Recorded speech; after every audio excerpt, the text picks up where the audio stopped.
Look at her shoes, Your Honor. They're held together by glue and desperation." That was the last thing Julian Thorne said before his life fell apart.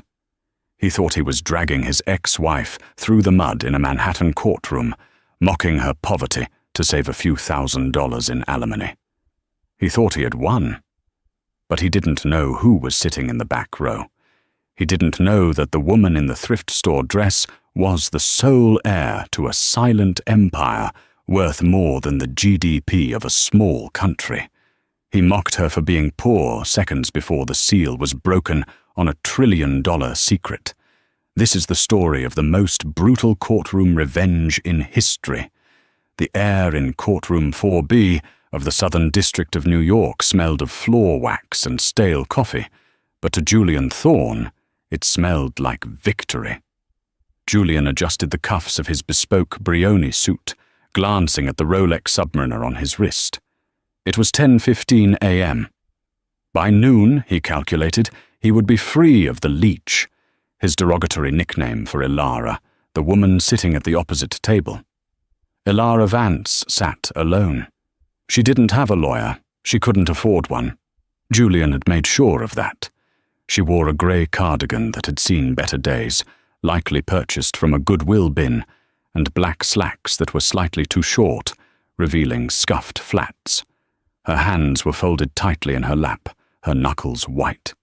She looked small, defeated, and exactly how Julian wanted her to look. Pathetic. "Mr. Thorne," Judge Harrison Sterling rumbled from the bench. The judge was a heavy-set man with a face like a bulldog and a reputation for hating time-wasters. "You may continue your opening remarks regarding the petition for annulment and damages." Julian stood up, flashing a charming, predatory smile to the gallery.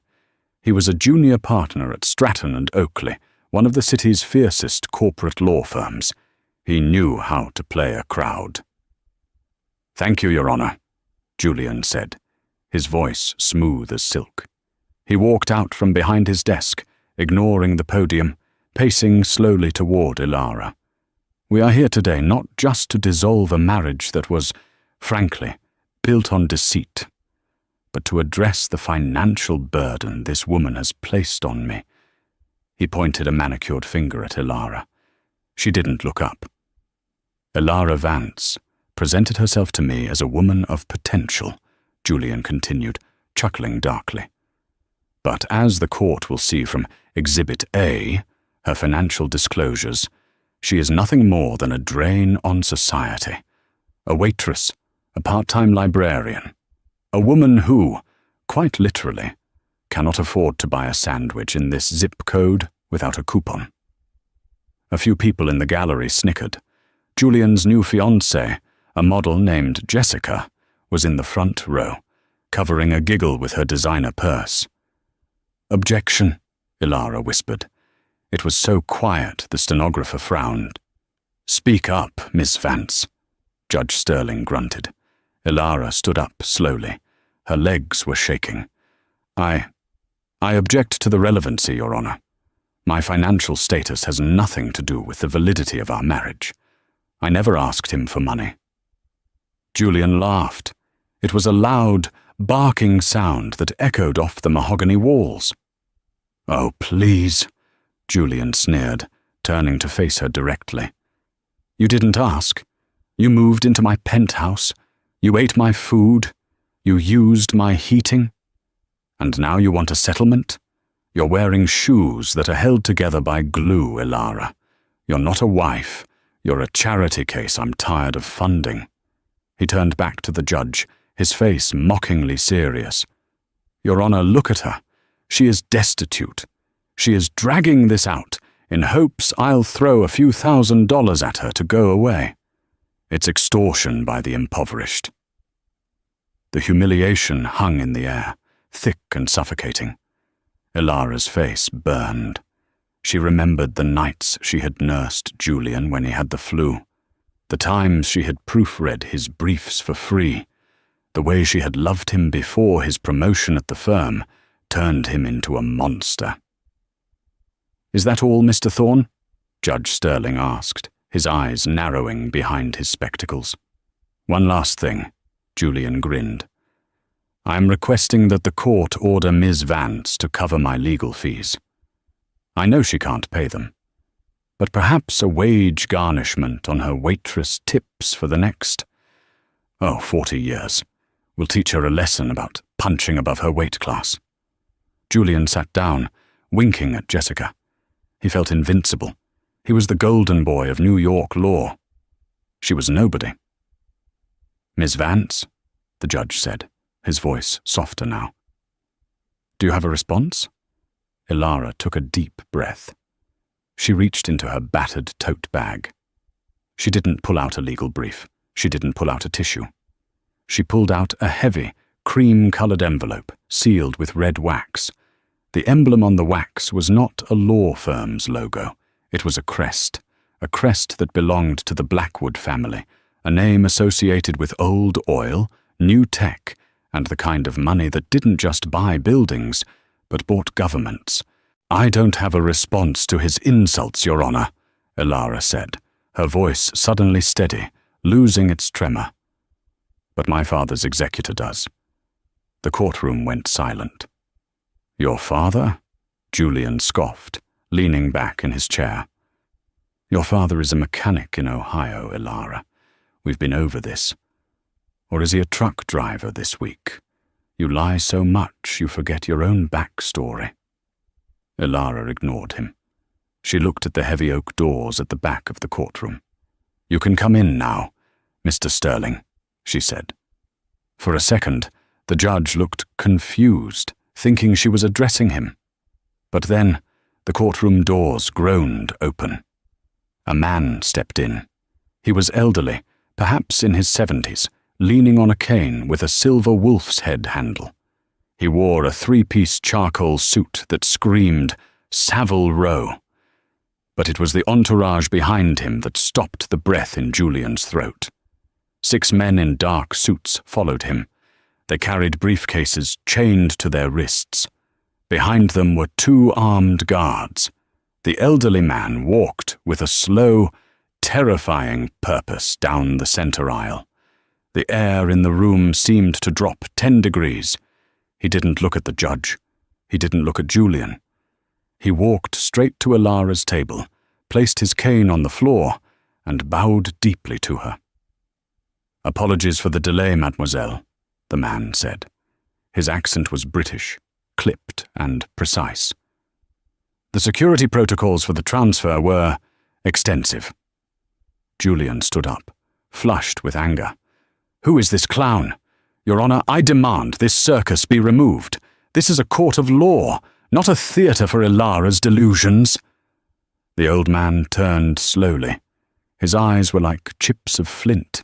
He looked at Julian, not with anger, but with the mild disinterest one might show a cockroach. "I am Arthur Pendleton," the man said. "Senior partner at Pendleton, Weiss and Gutterman, based in Zurich." The name hit the room like a bomb. Even Judge Sterling sat up straighter. Pendleton, Weiss and Gutterman wasn't just a law firm. They were the gatekeepers for the European elite. They didn't handle divorces. They handled mergers of nations. "I am here," Arthur continued, "representing the estate of Silas Blackwood, and to execute the last will and testament regarding his only living heir." He gestured to Elara. Julian blinked. He let out a nervous laugh. "Silas Blackwood? The tech recluse? The man who owns half the satellite grid? You're claiming Elara Vance, the woman who clips coupons for tuna, is Silas Blackwood's daughter?" "She is not Elara Vance," Arthur said coldly. "That is the name she took to live a normal life, away from the burden of her legacy. Her name is Elara Blackwood, and her father passed away 3 days ago." Julian froze. He looked at Elara. She was still standing there, in her thrift store cardigan, but her posture had changed. The shame was gone. In its place was a cold, hard dignity that Julian had never seen before. "Your Honor," Arthur addressed the bench, "I have a motion to intervene. and I have the will. It is time-sensitive." Judge Sterling looked at Julian, then at Ilara, and finally at the stack of documents the men with the chained briefcases were unlocking. The judge was a man of law, but he was also a man of curiosity. "Mr. Thorne," the judge said, "sit down." "But, Your Honor," I said, "sit down," Sterling barked.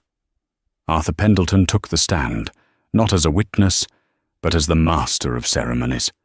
He opened the first leather-bound folder. "Silas Blackwood was a man of peculiar habits," Arthur began, his voice projecting to the back of the room. "He despised greed. He despised arrogance. He sent his daughter into the world with nothing, under an assumed name, for a period of 5 years. His instructions were simple. Find someone who loves you for you, not for the Blackwood name." Arthur's eyes slid toward Julian. He wanted to see who would stand by her when she was a waitress, who would respect her when she was poor, who would hold her hand when she had nothing to offer but her heart. Arthur paused. The silence was deafening. "And," Arthur continued, "he had specific instructions for what should happen if she found herself entangled with someone of low moral fiber." Julian felt a bead of sweat roll down his spine. He looked at his fiancée, Jessica. She had stopped giggling. She was staring at Ilara with wide, terrified eyes. "The will consists of 3 parts," Arthur announced. "The assets, the debts, and the retribution." "The retribution?" Judge Sterling asked, raising an eyebrow. "Yes, Your Honor. Silas was a very protective father."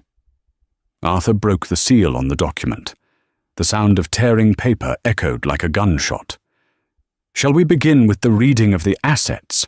Arthur asked, looking directly at Julian.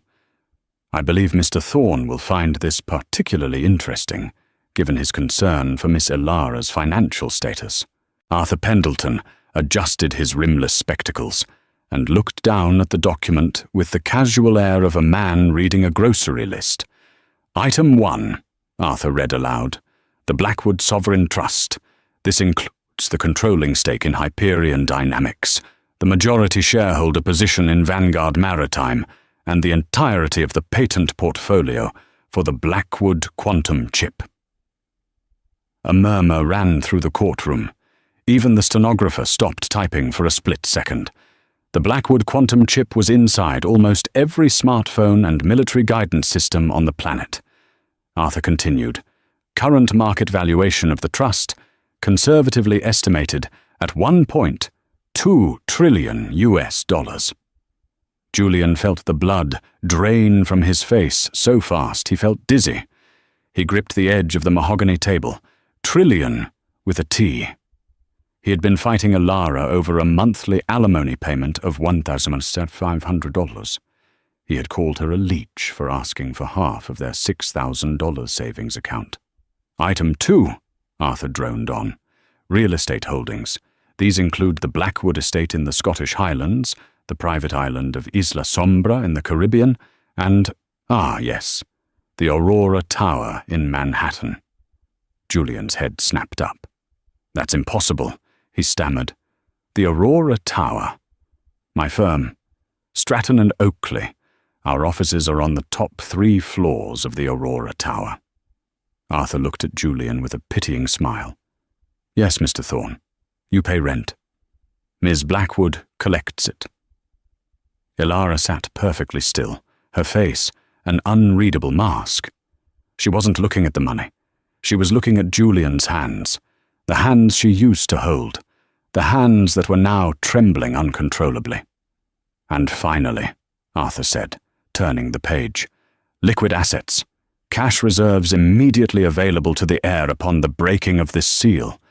$450 million deposited this morning into an account at the Bank of Geneva."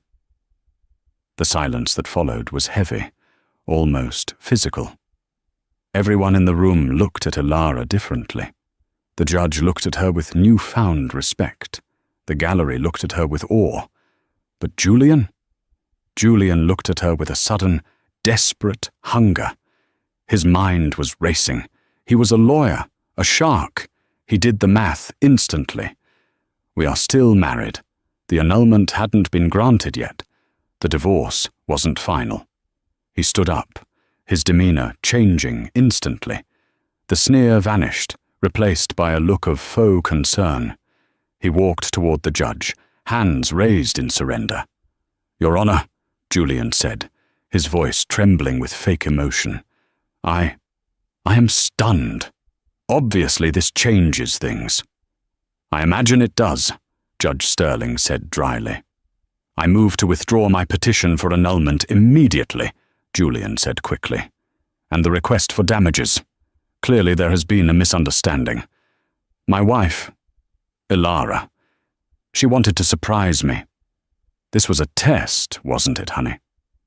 He turned to Elara, flashing that $1,000,000 smile that used to make her knees weak. "Elara, baby," he said, walking toward her. "Why didn't you tell me? We could have shared this burden together. You know I've been under so much stress at the firm. I didn't mean those things I said. I was just venting. I love you. You know I love you." From the front row, Jessica, the model, stood up. "Julian, what the hell are you doing?" "Shut up, Jessica," Julian snapped, not breaking eye contact with Elara. "Elara, tell the judge. Tell him we're still in love. We don't need a divorce. We can work this out." He reached for her hand. Elara didn't pull away. She let him take her hand. Her skin was cool. She looked up at him, her brown eyes searching his face. "You want to stay married?" she asked softly. "Yes," Julian breathed, sensing victory. He was already imagining the cars, the suits, the power. He would be the husband of a trillionaire. "Yes, darling, more than anything." Elara smiled. It was a terrifying, jagged smile. "Arthur," she said, her voice cutting through the room like a razor. "Read part 2 of the will, the debts." Arthur Pendleton nodded. He closed the folder on the assets and opened the second one. It was black, bound in rough leather. "The debts," Arthur announced. Silas Blackwood believed that a person's worth is not measured in currency, but in character. He knew his daughter was romantic, perhaps naive. So, when she insisted on marrying Mr. Thorne against his advice, Silas did not intervene. He simply observed. Arthur pulled out a stack of photographs and placed them on the judge's bench. "Exhibit B," Arthur said. "Surveillance logs from the last 3 years." Julian dropped Elara's hand as if it were a hot coal. "Surveillance? That's illegal? That's invasion of privacy." "Not in public spaces," Arthur countered calmly. "And not when the surveillance is conducted by the owner of the property." Arthur picked up the first photo. It showed Julian at a restaurant, Le Bernardin, holding hands with Jessica. The date stamp was 2 years ago. You claimed in your opening statement that Elara was a financial drain, and that the marriage fell apart 6 months ago, Arthur said. But here you are, 2 years ago, buying a diamond bracelet for Ms. Jessica Vane, using a credit card. Let me check. Ah, yes, a joint credit card under Mr. and Mrs. Thorne. The gallery gasped. "You bought your mistress jewelry with my savings," Elara said. Her voice wasn't loud, but it carried to every corner of the room. "I was working double shifts at the diner to pay for your student loans, Julian, and you were buying her diamonds with my tip money. That's contextual," Julian stammered. "Item 4 of the debts," Arthur continued, ignoring him. "Professional malpractice." He pulled out a thick document. "Mr. Thorne, you are a junior partner at Stratton and Oakley. You specialize in corporate mergers. Last year, you handled the merger between Onyx Corp and Blue River Systems. Do you remember that?" "Of course I do," Julian said, sweat pouring down his face. It was my biggest win. I made the firm millions. You did, Arthur agreed. By burying a toxicity report that showed Onyx Corp was poisoning the water supply of a small town in Alabama, you hid the document in a mislabeled discovery file so the opposition wouldn't find it. The color left Judge Sterling's face. This was a serious accusation, a disbarable offense. That's a lie, Julian screamed. You can't prove that. Silas Blackwood owned Blue River Systems, Arthur said quietly. He bought it specifically to see how you would handle the due diligence. We have the emails, Julian. We have the originals you thought you deleted. We have the chat logs where you bragged to your frat brothers about screwing over the hillbillies. Arthur handed the file to the judge. Sterling opened it, his face darkening with rage as he scanned the pages. Mr. Thorne, Judge Sterling said, his voice low and dangerous. Is this your signature? Julian was hyperventilating. His world was collapsing. Your Honor, I was following orders. The senior partners. They knew. Oh, don't drag them into this yet, Arthur interrupted. We haven't gotten to the best part. Ilara stood up. She walked over to the plaintiff's table, where Julian's files were scattered. She picked up the Exhibit A he had waved around earlier, the picture of her poverty. You mocked me for being poor, Julian, she said. You mocked my shoes. You mocked my father. You told me I was nothing without you. She tore the photo in half. My father wrote a clause in his will, she said. It's called the bad investment clause. Arthur? Arthur cleared his throat. The will states, should my daughter's chosen partner prove to be treacherous, unfaithful, or morally bankrupt, the estate is authorized to collect all debts owed to the family immediately. I don't owe you anything, Julian cried. I have money. I have a career. You don't understand, Mr. Thorne, Arthur said, closing the black folder. You don't owe us money. You owe us your life as you know it, and the Blackwood estate always collects. The doors to the courtroom banged open again. This time it wasn't a billionaire. It was 3 men in sharp navy suits looking panicked. Leading them was Marcus Stratton, the senior managing partner of Stratton and Oakley, Julian's boss, the man Julian worshipped. Mr. Stratton, Julian yelled, relief washing over him. Thank God. You have to stop this. These people are insane. They're fabricating evidence against the firm. Marcus Stratton didn't look at Julian. He looked at Arthur Pendleton, and he looked terrified. He walked briskly to the front of the court. Your Honor, Stratton said, breathless. I am here to represent Stratton and Oakley in an emergency motion to sever all ties with Mr. Julian Thorne. Julian froze. What? Stratton turned to Julian, his face twisted in fury. You idiot! You absolute, arrogant idiot! Marcus, what are you talking about? 5 minutes ago, Stratton hissed, the Blackwood Group initiated a hostile takeover of our firm's primary lender. They just called in our operating lines of credit. All of them. They gave us one condition to stop the firm from going into immediate bankruptcy. Stratton pointed a shaking finger at Julian. We have to terminate you. Publicly. Immediately. And we have to hand over all files regarding your malpractice to the Bar Association. You can't do that, Julian shrieked. I'm a partner. You're a liability, Stratton roared. You picked a fight with the biggest capital force in the Western Hemisphere over a pair of shoes. You're fired, Julian. Get out of my firm. Leave your badge on the table. Julian looked around the room. The gallery was filming with their phones. The judge was writing furiously. Then he felt a movement beside him. Jessica. She was gathering her purse and her coat. Jess, Julian whispered. Jess, wait, we can fix this. I'll sue them. I'll start my own firm. Jessica looked at him. The adoration she usually had in her eyes was gone, replaced by the cold calculation of a survivor. You're disbarred, Julian, she said, loud enough for the microphone to catch.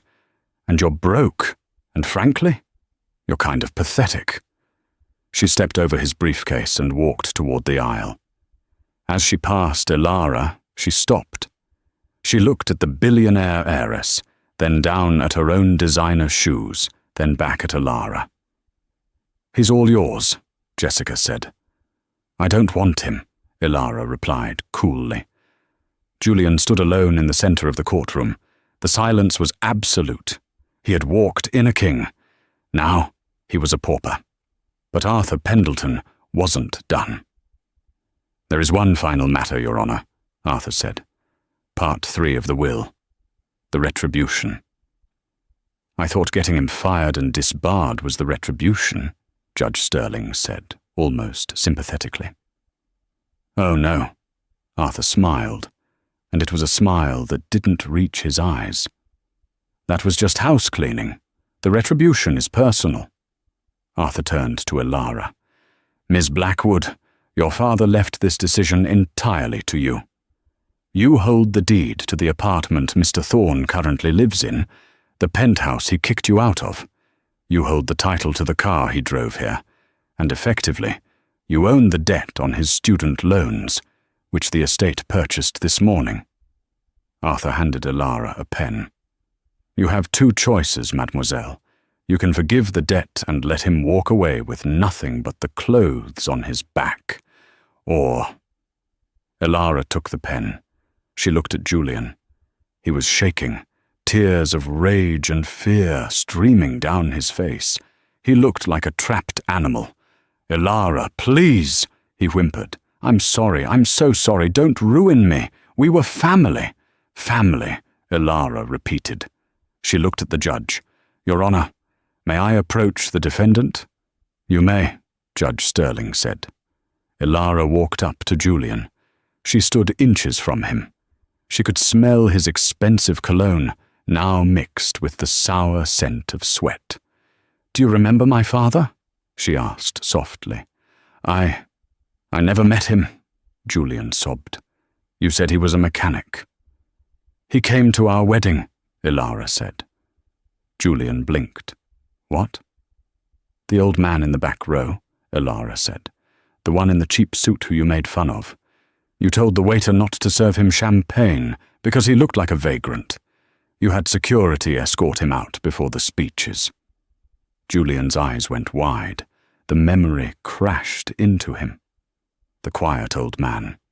The one Elara had hugged, crying. Julian had laughed at him. "That was Silas Blackwood," Elara whispered. "He wanted to shake your hand. He wanted to welcome you to the family, and you threw him out like trash." Elara stepped back. She turned to Arthur. "Execute option B," she said.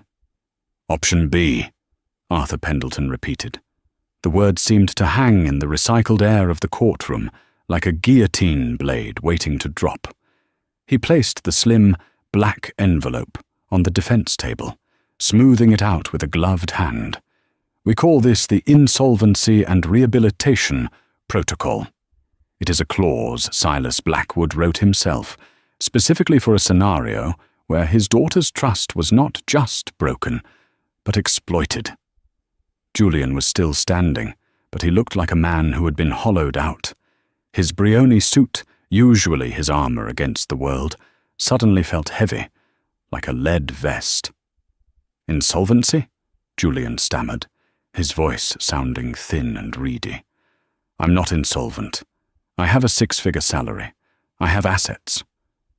Arthur looked at him with the kind of pity one might reserve for a wounded animal that doesn't realize it's already dead. "Mr. Thorne," Arthur began, his tone clinical. "As of 9 minutes ago, when Mr. Stratton terminated your employment for cause, you no longer have a salary. In fact, due to the morality clauses in your partnership agreement, clauses I am intimately familiar with because my firm drafted them for Stratton and Oakley 10 years ago, you are retroactively liable for the bonuses you received during the period of your malpractice.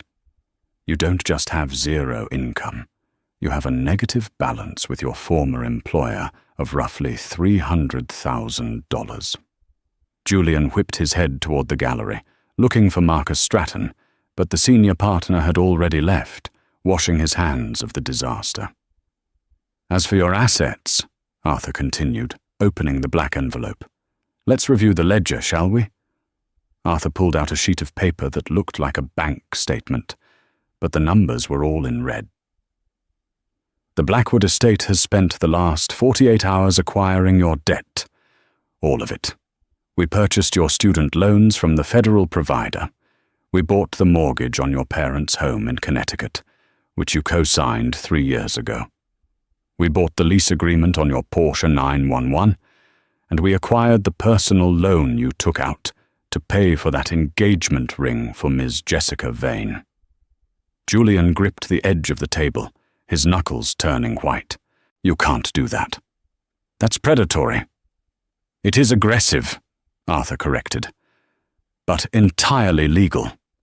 And now that we hold the paper, we are calling in the notes. Immediately. Arthur turned to Judge Sterling. Your Honor, given the defendant's sudden unemployment, his admission of using marital funds for illicit affairs, and the impending disbarment proceedings, the estate considers him a high-risk debtor. We are exercising our right to immediate asset seizure to recover a fraction of what is owed to Ms. Blackwood. Asset seizure? Julian laughed hysterically. What do you want? My furniture? My TV? We have already secured the apartment, Arthur said. The locks were changed remotely while you were giving your opening statement. The car has been towed from the courthouse garage. But the debt is substantial, Mr. Thorne. Every penny counts. Arthur signaled to the back of the room. One of the security guards walked forward, carrying a plastic bin. He placed it on the table with a heavy thud. Inside the bin was a pile of grey fabric. What is this? Julian whispered. The terms of Option B require the debtor to surrender all luxury goods purchased with funds that should have supported the family, Arthur said. That includes the watch on your wrist, the shoes on your feet, and the suit on your back. You're insane, Julian spat, stepping back. I'm not stripping in court. This is a violation of my human rights. Elara spoke up for the first time in minutes. Her voice was low, trembling not with fear, but with a simmering, righteous anger that seemed to vibrate through the floorboards. Do you remember our 3rd anniversary, Julian? She asked. Julian blinked, thrown off by the question. What? Who cares? We went to that Italian place on 14th Street. You were in a foul mood because you hadn't made partner yet. You ordered a bottle of wine we couldn't afford. And then you asked me to sign a document. You told me it was a formality for a tax break you were setting up. Julian's face went pale. The memory clawed its way to the surface. He had been so smug that night, thinking she was too simple to understand legal jargon. It wasn't a tax document, Elara said, taking a step toward him. It was a post-nuptial agreement. You drafted it to protect your future millions from me. You thought you were insulating yourself from a gold digger. Julian choked. But you were sloppy, Julian, Elara said coldly. You used a boilerplate template from your firm's database. You didn't read the reciprocity clause on page 12. In the event of infidelity or financial fraud by either party, the offending party forfeits all personal property acquired during the union to the aggrieved spouse. She pointed at his chest. You bought that suit 3 months ago. You bought that Rolex with my Christmas bonus from the library. It's not yours. It never was. Take it off. Judge Sterling cleared his throat. He looked at the document Arthur had handed him, the post-nup Julian had tricked Elara into signing. The judge's eyes hardened. He looked at Julian with profound distaste. The contract is valid, Mr. Thorne, and given your admission regarding Miss Vane, The clause is triggered. You may surrender the assets voluntarily, or I can have the bailiff escort you to a holding cell where they will be removed for you. The choice is yours." The courtroom was dead silent. The only sound was the hum of the ventilation and the rapid clicking of cameras from the gallery. This was the end of Julian Thorne, the dismantling of the image he had spent his entire adult life constructing. With trembling fingers, Julian reached for the clasp of his Rolex Submariner. He undid the latch. The heavy steel watch, a symbol of his status, slid off his wrist. He dropped it into the plastic bin. Clunk. Next, he reached for his tie. It was Hermes, silk, patterned with tiny links of chain. He unknotted it, pulling it from his neck like a noose, and dropped it. "The jacket," Arthur commanded softly. Julian peeled off the bespoke jacket. He felt exposed, vulnerable. The dress shirt underneath was sweat-stained at the armpits. "And the shoes," Elara added. "The ones you said were worth more than my life." Julian hesitated. He looked down at the polished Italian leather. He looked at Elara's feet, at the scuffed, cheap flats he had mocked an hour ago. The irony was suffocating. He kicked the shoes off. He stood in his expensive socks on the cold linoleum floor of the courtroom. "Now," Arthur said, reaching into the plastic bin and pulling out the grey bundle. He tossed it to Julian. "Put this on." Julian caught the fabric. It was heavy, rough canvas. It smelled faintly of motor oil, old tobacco, and hard labour. He unfolded it. It was a mechanic's coverall. Faded, stained with grease spots that would never wash out, patches on the knees, and stitched onto the left breast pocket, in red thread, was the name Silas. "My father wore that suit every day for 40 years, Elara said, her eyes locking onto Julian's. Even after he made his first billion, he spent his afternoons in the garage, restoring old engines. He said it reminded him of who he was. He said it kept him honest." She walked closer, invading Julian's personal space. "You called him a failure, Julian. You saw a man with grease under his fingernails, and you assumed he was beneath you. You refused to let him walk me down the aisle, because you said he would ruin the aesthetic of the wedding photos." Tears streamed down Julian's face now, hot, humiliated tears. "Elara, please, don't do this. I'm sorry. I swear to God, I'm sorry." "Put it on," she commanded. "Wear the skin of the man you mocked. Maybe you'll finally learn what it feels like to work for a living." Julian had no fight left. Broken, he stepped into the coveralls. They were too big for him. The legs pooled around his ankles, the shoulders drooped. He zipped it up. He looked ridiculous. He looked small. He looked like exactly what he was, a fraud who had been stripped of his costume. He stood there, engulfed in the scent of Silas Blackwood's toil. "You are free to go, Mr. Thorne," Judge Sterling said, banging the gavel with a finality that echoed like a gunshot. "This court is adjourned." The gallery erupted into whispers. Phones were held high, capturing the image of the fallen lawyer in the mechanic's jumpsuit. Julian looked toward the exit. It felt miles away. He had to walk down that center aisle. He had to pass his former colleagues, the press, the strangers who had laughed at his jokes earlier. He took the first step. The cold floor seeped through his socks. He kept his head down, staring at the floor, but he could feel their eyes. He could feel the heat of their judgment. As he reached the heavy oak doors, Elara was there. She was putting on her coat, a simple, elegant trench coat. She looked clean, unburdened. Julian stopped. He wanted to say something, anything, to fix it, to reverse time. Where am I supposed to go?" he whispered, his voice cracking. "I have no keys. I have no car. I have no money." Elara looked at him. For a second, Julian hoped to see a flicker of the woman who used to make him soup when he was sick. But that woman was gone, killed by his own cruelty. "You're smart, Julian," she said, her voice devoid of warmth. "You passed the bar exam on your first try. I'm sure you'll figure it out." She reached past him and pushed the courtroom door open. A blast of cold hallway air hit him. "But if you get hungry," she added, a faint, sharp smile touching her lips, "I hear the diner on 5th Street is hiring dishwashers. They pay minimum wage.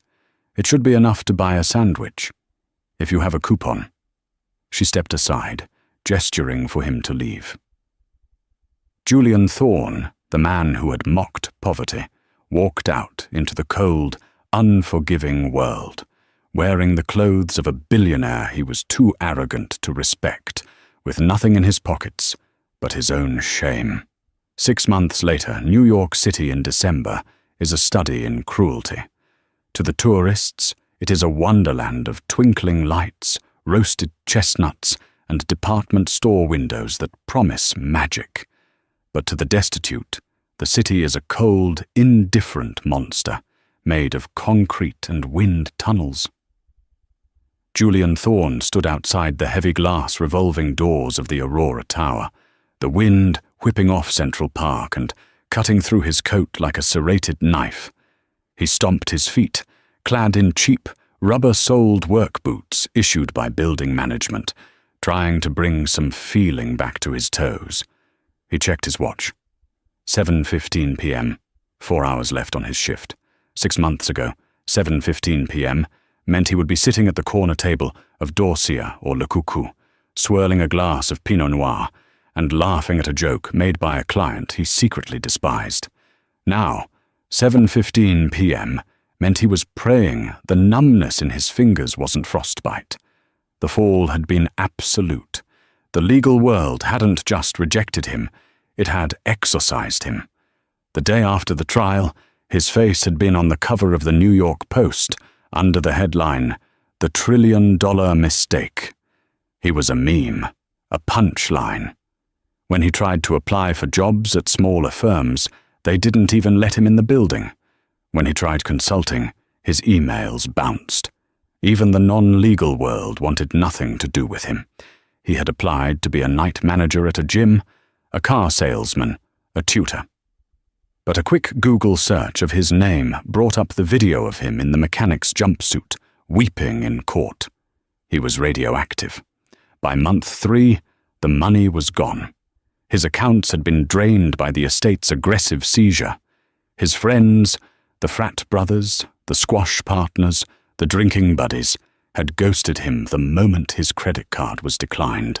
Jessica was long gone, having sold her exclusive story of surviving his toxic manipulation to a tabloid for $50,000 before moving to Los Angeles. So, Julian took the only job that didn't run a background check on his morale, the service staff union. And in a twist of irony so sharp it felt like a physical wound, the union assigned him to the Aurora Tower, the very building where he had lived in the penthouse, the building where he had thrown Ilara out, the building that Ilara now owned. "Taxi!" a voice shouted. Julian snapped to attention. A woman in furs was tapping her foot impatiently by the curb. It was Mrs. Gable, a woman Julian used to chat with in the elevator about the stock market. Now she looked right through him, seeing only a uniform, not a man. "Right away, Mrs. Gable," Julian said, his voice raspy from the cold. He stepped into the street, raising his arm to flag down a yellow cab. He opened the door for her, bowing his head slightly. She didn't look at him. She didn't say, "Thank you." She just slid in and slammed the door. Julian stepped back onto the sidewalk, shivering. This was his penance, invisibility. He used to think he was the protagonist of the universe. Now he realized he was just part of the scenery, no more important than the fire hydrant or the lamppost. A black town car pulled up to the curb, then another, then a limousine, the gala. Julian had forgotten. Tonight was the Blackwood Foundation Charity Gala, hosted in the Grand Ballroom on the top floor of the Aurora. The building was buzzing with the city's elite. Julian straightened his cap. He had to be professional. He couldn't let them see him break. He opened door after door. He saw faces he recognized, partners from rival firms, judges, tech moguls. Some of them looked at him with a flicker of recognition, a moment of confusion before quickly averting their eyes. It was uncomfortable to look at a fallen king. It reminded them of how slippery the slope really was. "Good evening, sir. Welcome to the Aurora. Watch your step, ma'am." "Good evening." He recited the lines like a robot. His body was aching. He hadn't eaten a real meal in 2 days. His dinner last night had been a slice of pizza from a dollar joint that tasted like cardboard. His stomach growled, a hollow, painful sound that was lost in the roar of the city traffic. Then the street went quiet. A car was approaching. It wasn't just a car, it was a phantom, a vintage Rolls-Royce Phantom 6, painted a deep midnight blue. It moved with a silent, heavy grace, parting the sea of yellow taxis. It pulled up to the curb right in front of Julian. The driver's door opened, and a large man in a sharp suit stepped out. It was one of the security guards from the courtroom. The man looked at Julian, his expression unreadable, and nodded once. Julian felt a lump form in his throat. He knew who was inside. He wanted to run. He wanted to flee down the service alley and disappear into the sewers. He didn't want her to see him like this. Not here. Not wearing a uniform that was 2 sizes too small, shivering, with chapped lips and defeated eyes. But he couldn't run. If he left his post, he'd be fired. And if he was fired, he would starve. So, Julian Thorne, formerly of Stratton and Oakley, swallowed his pride. He stepped forward. He reached out with a gloved hand.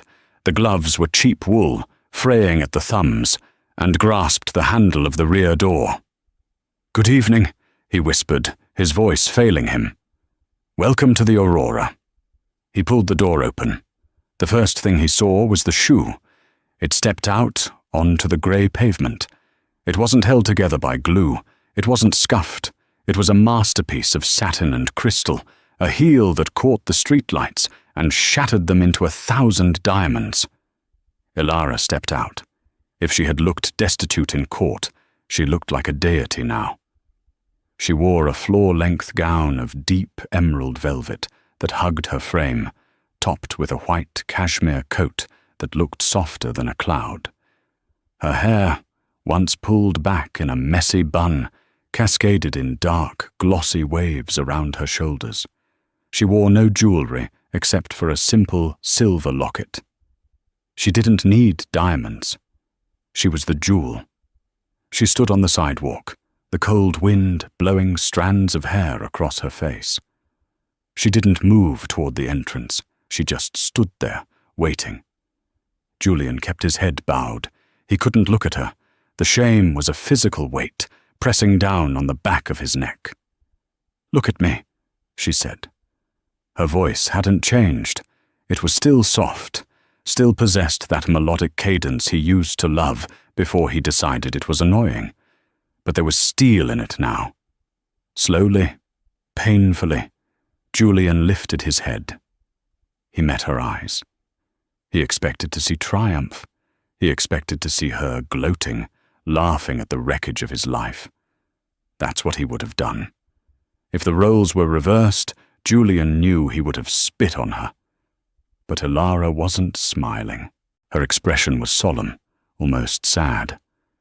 She was studying his face, looking at the dark circles under his eyes, the hollows of his cheeks, the way his hands trembled in the cold. "I see you found work," she said, quietly. "I did," Julian rasped. He cleared his throat, trying to find some shred of dignity. "It pays the bills. Well, some of them." "And the apartment?" she asked. "Where are you staying?" "Queens," he lied. He was actually staying in a hostel in the Bronx with 6 other men in the room, but he couldn't admit that. It's cozy. Ilara nodded slowly. She looked up at the building. Her building. Do you remember what you told me the night you kicked me out? She asked. Julian winced. Ilara, please, don't. You said, she continued, her voice unwavering, that I was an anchor dragging you down. You said you needed to be with someone who understood the value of $1. I was wrong, Julian whispered. Tears were prickling his eyes, hot and stinging against the cold air. I was stupid, and I was cruel. I know that now. Do you? Ilara stepped closer. The scent of her perfume, jasmine and rain, hit him. It was the same perfume she wore when they were poor. She hadn't changed. The money hadn't changed her. It had only revealed him. I have nothing, Ilara, Julian confessed, his voice breaking. You took everything. My career, my reputation, my home. I am opening doors for people I used to represent. I am a ghost. I didn't take anything from you, Julian, she said softly. I just collected the debt. You spent years taking from me. My confidence, my self-worth, my joy. You treated me like an accessory that had gone out of style. The universe just balanced the ledger. She looked down at his feet. She looked at the cheap, clunky boots. My feet hurt, she said unexpectedly. What? These heels, she said, gesturing to her crystal shoes. They look beautiful, but they pinch. They're uncomfortable. Sometimes I miss my old flats, the ones you hated. Julian stared at her, confused. But you know why I wear them? She asked. Because I can walk anywhere I want in them. I can walk into a boardroom, a gala, or a courtroom, and no one questions my right to be there. Shoes don't make the person, Julian, but they tell you where the person has been. She opened her purse. It was a small, elegant clutch. Julian flinched. He remembered the courtroom. He remembered the photos, the documents, the destruction she had pulled from her bag last time. But this time, she didn't pull out a legal brief. She pulled out a crisp $20 bill. Here, she said, holding it out to him. Julian stared at the money. It was a green rectangle of survival. It was a hot meal. It was a subway ride. It was 2 pairs of warm socks. I can't, he choked out. Ilara, I can't take your money. I still have my pride. Do you? She asked. Pride is for people who can afford it. Right now, you're just a man standing in the cold. She took his hand. His glove was rough against her smooth skin. She pressed the bill into his palm and closed his fingers around it. Take it, she commanded. It's a very cold night, Julian. Go to that diner on 5th Street, the one I told you about. Order the soup. It's good. Julian looked at her, his defenses finally shattering. The tears spilled over, tracking through the grime on his face. Why? He whispered. After everything I did. Why? Ilara smiled. It wasn't a happy smile, but it was a forgiving one. Because my father taught me that true wealth isn't about hoarding gold, she said. It's about having enough to share, even with the people who don't deserve it. She stepped back. The doorman of the Aurora, a man Julian barely knew, rushed forward to hold the revolving door open for her. Goodbye, Julian, she said. She turned and walked away, the train of her emerald dress sweeping over the concrete where Julian stood. She didn't look back. She walked into the warmth, into the light, into the life that was always hers by birthright, but hers now by character. Julian stood alone on the sidewalk. The wind howled, rattling the awning above him. He looked down at his hand. He uncurled his frozen fingers. The $20 bill sat there, crisp and real. He remembered the coupon, the tuna sandwich coupon she had tried to use on their first date, the one he had rolled his eyes at. He remembered mocking her for saving 50 cents. He looked at the money. It wasn't just $20. It was mercy. Julian wiped his face with his sleeve. He sniffed, straightening his posture.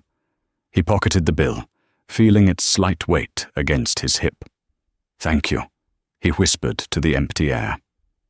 A horn honked. A yellow taxi pulled up. A man in a hurried suit jumped out. "Hey, buddy!" the man yelled, tossing his keys at Julian. "Valet this for me, will you? And be careful, it's a rental." Julian caught the keys. He looked at the man, arrogant, rushed, oblivious. A mirror image of who Julian used to be. Julian didn't sneer. He didn't roll his eyes. "Yes, sir," Julian said, his voice steady. "I'll take care of it." He got into the car, glancing one last time at the golden doors of the Aurora Tower. He wasn't the king of New York anymore. He never would be again. But as he put the car in gear, Julian Thorne felt a strange, quiet sense of peace. The debt was paid, the ledger was closed, and for the first time in his life, he was starting from zero, with nothing but a $20 bill and the truth. And that is the story of Julian Thorne. He spent his life climbing a ladder, stepping on everyone to get to the top, only to realize he had leaned it against the wrong wall. He judged Elara by the price of her shoes, never understanding that her value lay in her resilience, her patience, and her heart. In the end, Elara didn't destroy him with malice. She dismantled his ego with the truth. She stripped him of his illusions so he could finally see reality. It's a brutal lesson, but a necessary one. Never mistake silence for weakness, and never mock someone's struggle, because the person you step on today might be the only one willing to help you up tomorrow. Julian is still out there, opening doors. But maybe, just maybe, he's finally learned how to walk through one himself. Wow, what a ride. I honestly felt for Julian at the end there. That moment with the $20 gave me chills. But what about you? Do you think Julian's punishment fit the crime? Was option B justice, or was it revenge? And more importantly, would you have given him the money if you were Elara? Let me know your thoughts in the comments below. I love reading your debates. If this story hooked you, please smash that like button. It helps the algorithm share these stories with more people. And if you haven't already, hit subscribe and turn on notifications. Next week, we have a story about a man who faked his own kidnapping to test his wife, only to find out she wasn't looking for him at all. You do not want to miss that twist. Thanks for watching, and remember, be kind. You never know who you're talking to.